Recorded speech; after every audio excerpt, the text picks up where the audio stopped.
Hey everyone, it's Ryzen. And Liz. Welcome to the preview for the New England Patriots at the Miami Dolphins. Typically House of Horrors, but this Dolphins team is really bad. I'll just start with the injury list. There's not much to it.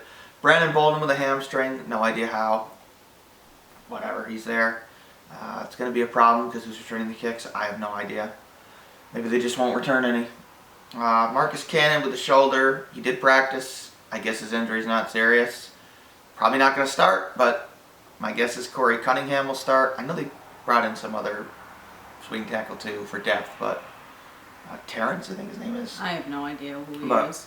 But Cunningham will likely start at right, so we'll see. And Matt Lacoste still with his ankle, but he played last week, so probably this week, although very limitedly. It's mostly Izzo out there. Dolphins, they've already put Rashad Jones out with an ankle. Albert Wilson out with a hip.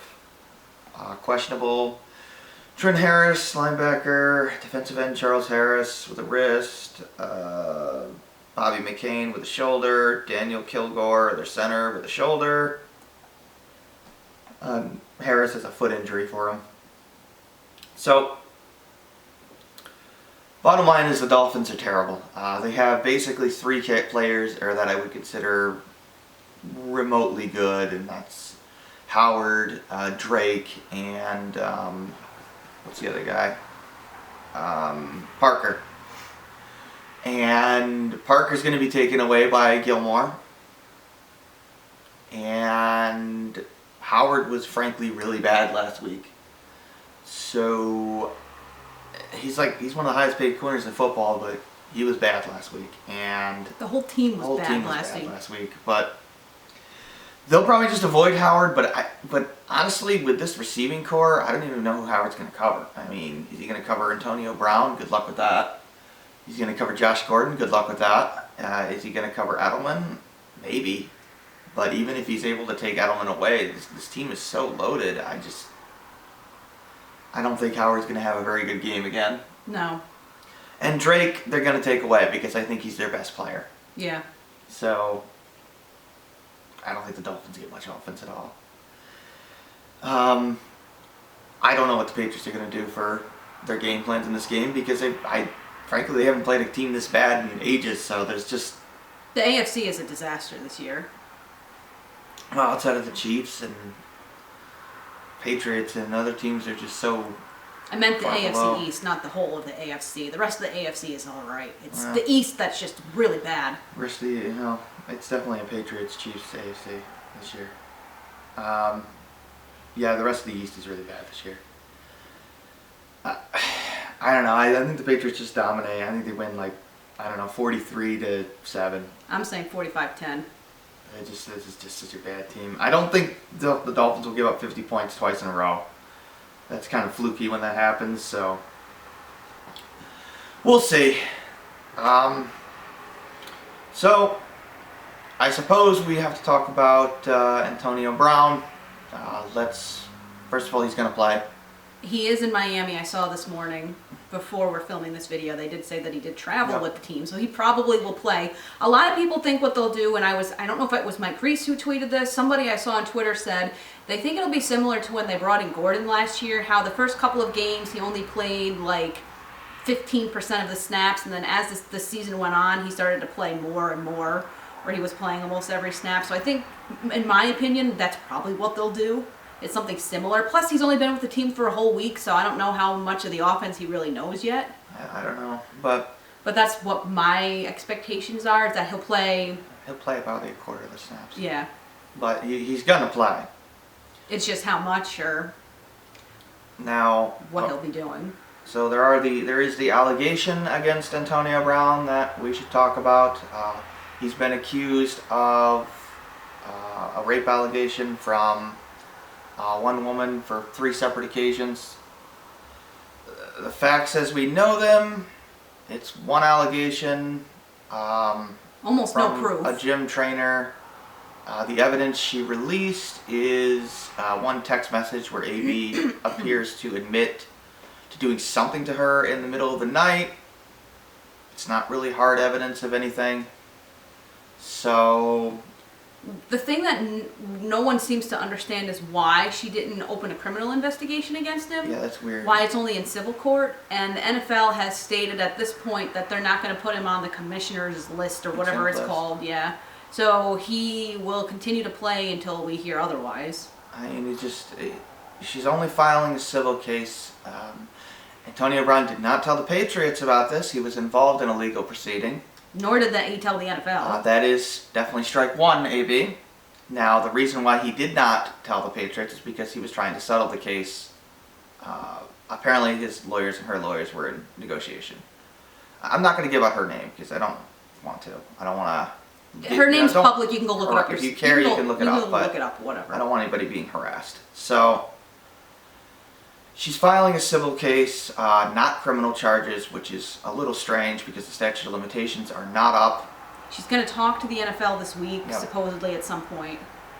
And He's going to talk to the NFL. Obviously, he's going to be talking to the NFL. Well, they'll interview him at some point.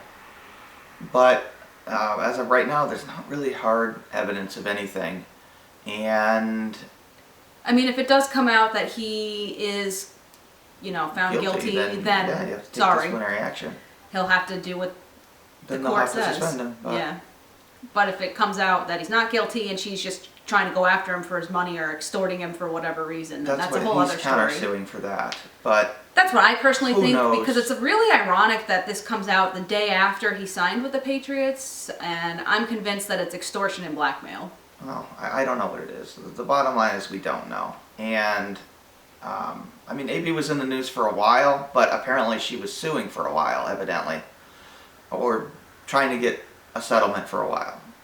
Which it can take, those it things should can take take, a they while. can take time. So obviously those negotiations fell through. So hence we're at the court proceeding. There is no policy for the NFL to suspend somebody on the exempt list for a civil case. There just isn't. You have to either be involved in criminal proceedings or you have to blatantly violate NFL policy. Right. And they haven't proven the latter, and the former is just not the case. It's kind of the same thing with Chung right now. Yes, well, Chung they could put on the exempt list, but I don't think they should either. Chung's been indicted on cocaine possession charges. Here's the thing, I hate the exempt list because It's just silly. it's technically paid leave, but let's be honest, when a guy's not playing and you're investigating them, you're assuming guilt. Right. And you shouldn't do that. Now, the league argues, well, it's not, we're doing paid leave, but there's no reason to put him on paid leave. This is not a situation where we're talking about two people that work in the same building. Yeah. So there's no reason to separate him from her. She doesn't work for the Patriots. She doesn't work for the NFL. And she's the only one who's come out with allegations, Yes, and too. there's only one. It'd be different if there were like 3 or 4 people Yeah, coming this out is- and accusing him of something, well, but it's just one woman. This is not a Harvey Weinstein situation where there's 50 women. He's also not really a public official, so there's no... I can understand if you're a police officer and there's an accusation against you, why, for the sake of the safety of the community, you need to be placed on administrative leave, because that's a case where inconveniencing one person is worth it for the safety of the community as a whole. But we're talking about a football player here who has no contact with his victim, or alleged victim, and is not a danger to anything. So, he's not enforcing laws or he's not a teacher. So, I see no reason for him to be placed on the exempt list until the end of this investigation. I mean, it's a serious allegation, should be taken seriously. Yeah. So, you don't have to presume innocence, but don't presume guilt either. I mean, on the YouTube world, we just had Pro Jared get a false accusation from being falsely accused of soliciting nude photos from underage children, which was a false allegation. Most allegations are true, but there are about 5% or so that are false. So you got to take them seriously in both directions. Especially in a case like this. So, don't presume either way. Just wait for the investigation to play out. The Patriots are running an investigation. The league is doing an investigation, and there are no criminal There's no criminal investigation at all. The Philadelphia authorities have already confirmed they're not even investigating, which is very strange to me, but that's what they've said. So we'll see. If he's guilty, yeah, then he should go. But you gotta wait for the investigation, and too often people like to jump to conclusions. There's a whole bunch of talk. I put him on the exempt list. It's just ridiculous. Just the guy can play for now, and we'll see what happens. I mean, that's my thoughts on the matter. Yep, I agree. That about covers it. So we'll see. All right, so we'll do the recap after the game. I'll do my halftime stream. I'm not going to cover any more of the AB situation unless there's like a major update or something. It's just, it's not really what I do. I don't do breaking news stories. It's just this happens to be about the Patriots, and it's an unfortunate situation. And also, we can't really do breaking live news because we both work full-time jobs on top of doing YouTube in our spare time, so we don't really have the luxury of doing that. So we'll see what happens with the case and going forward. But just let's let the investigators do their job. That's the bottom line, and see what happens. All right, so we'll see you for the recap, and I'll see you for the halftime stream. And take care.